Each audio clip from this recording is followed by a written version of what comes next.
প্রথম টি-20-র পর দ্বিতীয় টি-20তেও লজ্জাজনক হার বাংলাদেশের। আর বাংলাদেশকে হারিয়ে ইতিহাস গড়ে সিরিজ জয় করে নিয়েছে ইউএসএ। আর শুধু সিরিজ হার নয়, বরং হোয়াইট ওয়াশ হওয়ার সংখ্যায় পড়ে গিয়েছে এখন বাংলাদেশ। বাংলাদেশের কাছে যেন প্রতিপক্ষ ইউএসএ নয়, বরং অস্ট্রেলিয়া, ইংল্যান্ডের মতো দল ছিল। এই দিন প্রথমে ব্যাট করতে নেমে 144 রানে গুটিয়ে যায় ইউএসএ।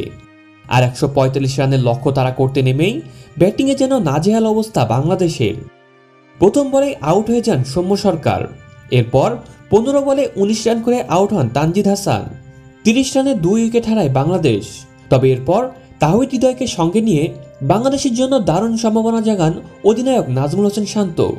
তবে 12তম ওভারে তাওহিদ হৃদয়ের ভুল সিদ্ধান্তে রান আউটের শিকার হন শান্ত।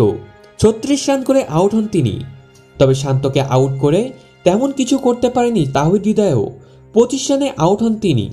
এরপর অবশ্য সাকিব আল হাসান ও মাহমুদুল্লাহকে নিয়ে স্বপ্ন দেখেছিল বাংলাদেশ। তবে মাত্র 3 রান করে বোল্ড আউট হন রিয়াদ। এরপর অবশ্য বাংলাদেশের জয়ের ভরসা ছিল সাকিব আল হাসান, কিন্তু ব্যর্থ হয়েছেন তিনিও। 30 রান করে বোল্ড আউট হয়ে ফেরেন তিনি। আর এরপরই শেষ হয়ে যায় বাংলাদেশের আশা। সাকিবের বিদায়ের পর জয়ের জন্য মাত্র 21 রানের দরকার ছিল বাংলাদেশের, কিন্তু এই ছোট সমীকরণ মেলাতে ব্যর্থ বাংলাদেশ।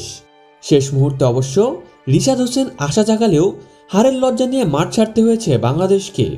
আর বাংলাদেশকে হারিয়ে ইতিহাস গড়ে প্রথমবারের মতন সিরিজ জয় করল ইউএসএ। আর শুধু এই নয়, তৃতীয় টি-20 হারলে ইউএসএর কাছে হোয়াইট ওয়াশ হবে বাংলাদেশ।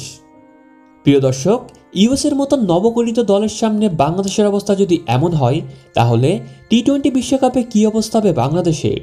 প্রিয় দর্শক, এই বিষয়ে আপনাদের মতামতটা অবশ্যই কমেন্টে জানাবেন।